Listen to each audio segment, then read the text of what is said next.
Okay, so... Well, actually, you know what? Hang on.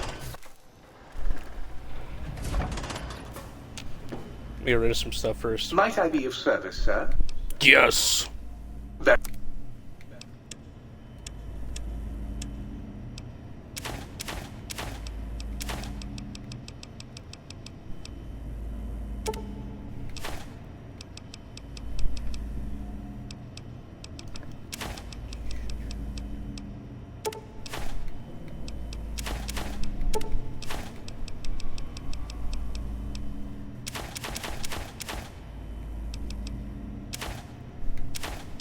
No! Give me that back. That is mine. You cannot have that.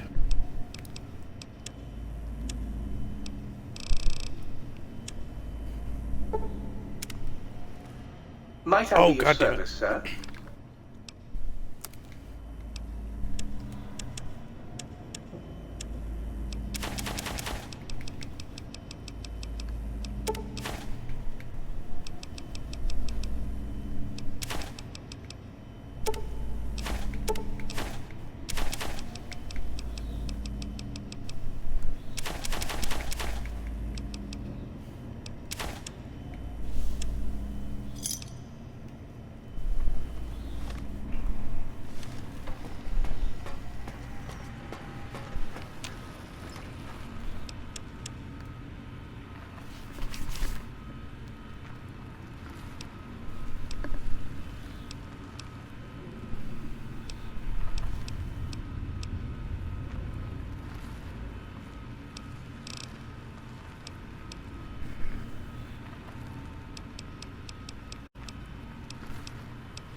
Alrighty.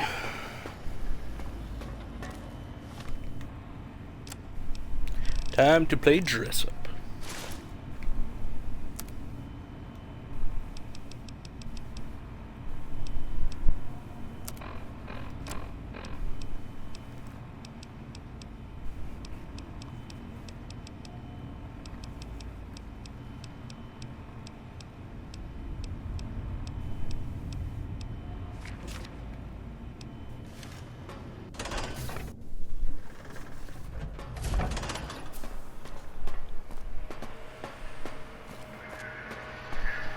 The lobotomite.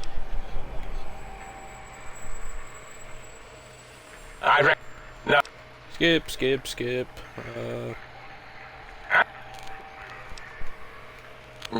Besides. Alright, this is where we were last time. Alright. You speak the truth. And the decibel variation in your voice. It is Mobius. How dare you breach the think tank? And what do you want here?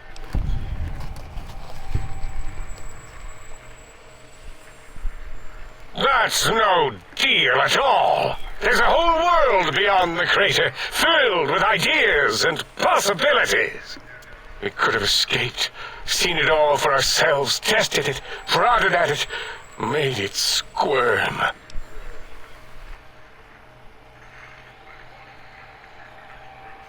Partner with you, my foe, my rival, my foremost critic? I have a strange sensation that I would like that. How odd. Very well, partner.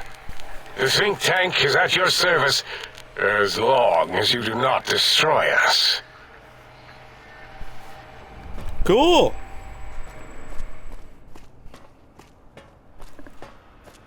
I think I did the... As it had been in the years before the Great War, Big Mountain, the Big Empty, became home to one of the brightest minds of the 23rd century. The Courier watched over the Big Empty for years to come, caring for it and keeping its discoveries safe until they were needed to help others. which had always been Big Mountain's purpose. Wait, I Past stayed? the laboratories and science, it had always been intended as a place to build the future of all mankind. The courier had scoured much of the Big Empty, although secrets still remained in the crater's depths. Perhaps that was for the best, however. Curiosity, while sometimes rewarded for its efforts, often proves to be equally dangerous. Dr. Mobius continued his research undisturbed in the Forbidden Zone. As much as he had attempted to create better scorpions, he tried the same with humanity, with considerably less success. These failures didn't bother him overmuch. Once the rush of mentats wore off, he forgot he had failed in any event. After all, the bright young mind who had come to visit him in the Forbidden Zone had already exceeded his expectations.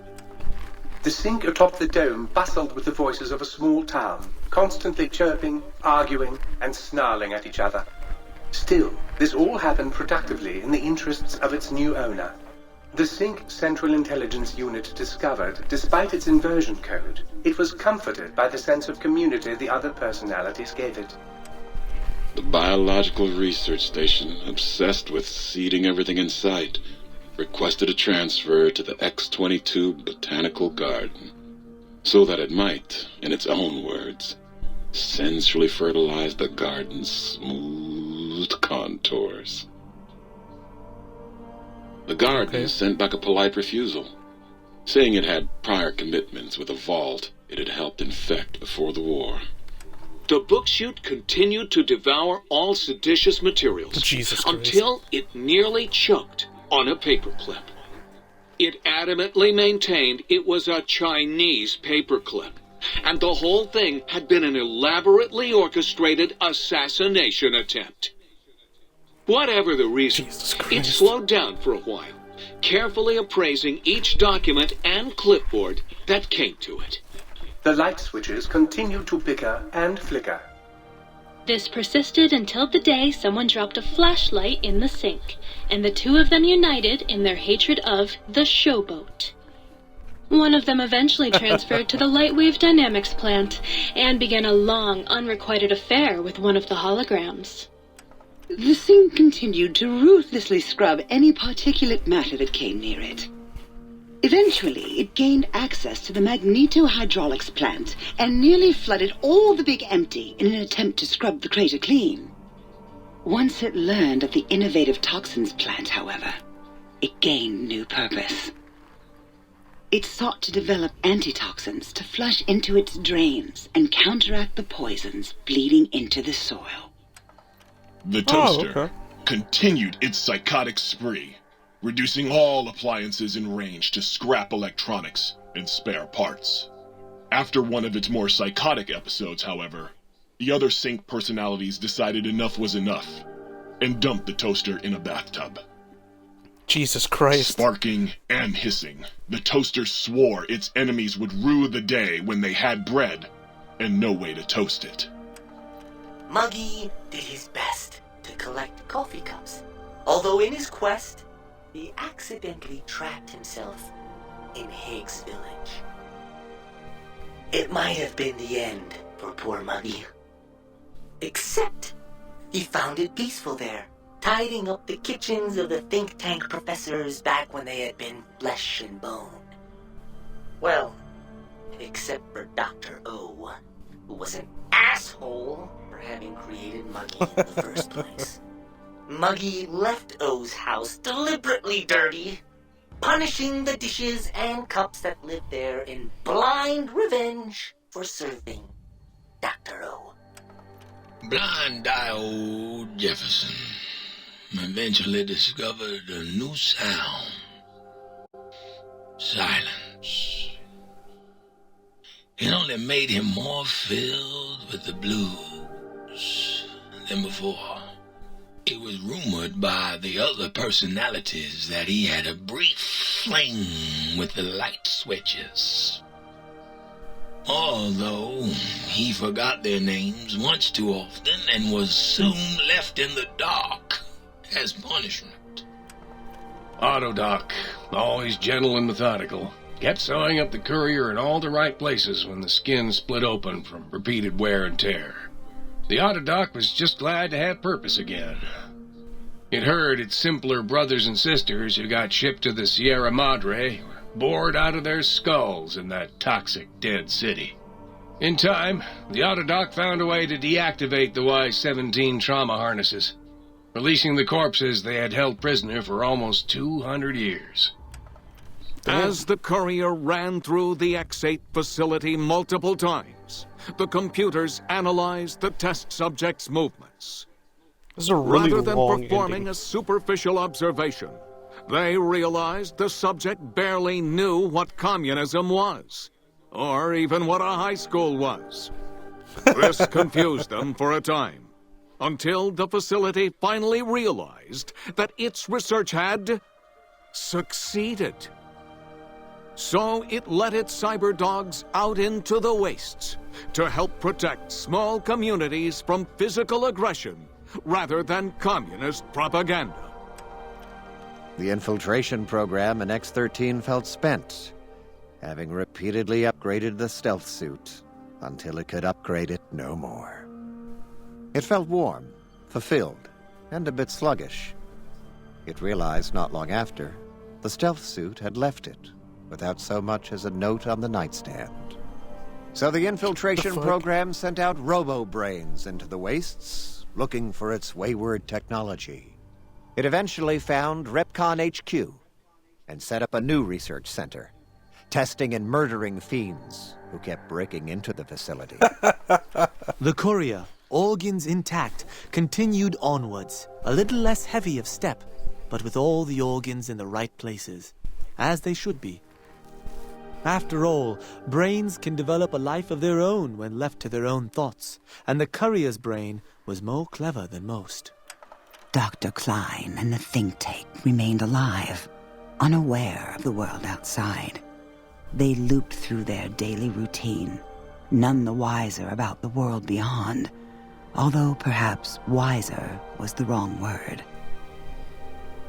The world outside belonged to the courier, and if anyone would shape it, well, the courier had already called dibs. There is an expression in the wasteland, old world blues. It refers to those so obsessed with the past they can't see the present, much less the future, for what it is.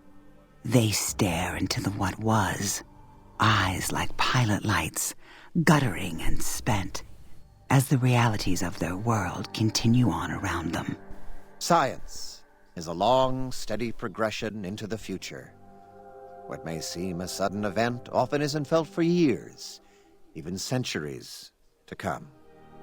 In the times following the Second Battle of Hoover Dam, however, old world blues took on a new meaning. Where once it was viewed as a form of sadness, nostalgia, it became an expression describing the potential for the future. It can be easy to see science as evil, technology unchecked as the source of all ills, all misfortunes. With the courier at the helm, science became a beacon for the future.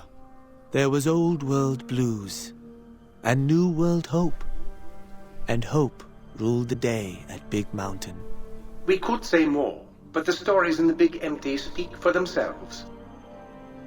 Now armed with the transportal Ponder, the courier could return to the dome at any time and crack open the secrets of the Big Empty one by one.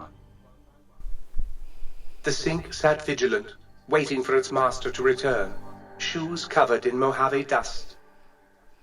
Only one road yet remained, and it was one the courier had to walk alone.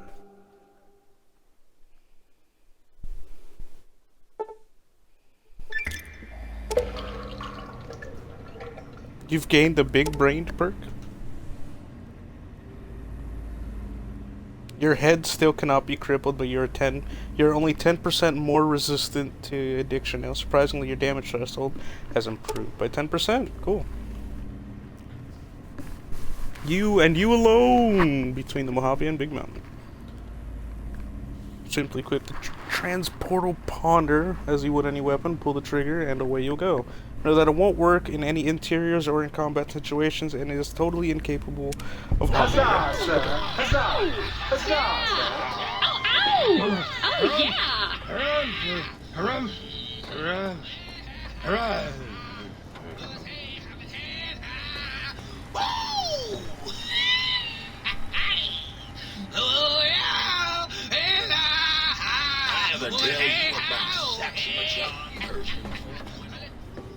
Oh, they're just all yelling. Okay. That kind of scared the shit out of me. I'm like, why are they yelling?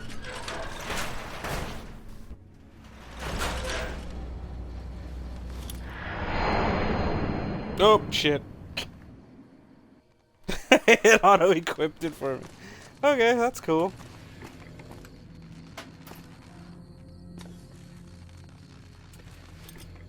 Alright, yeah, we're back here though.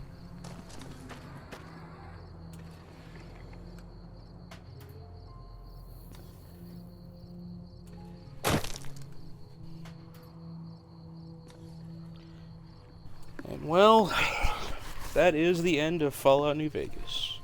We've played through all the DLCs, through the entire main story.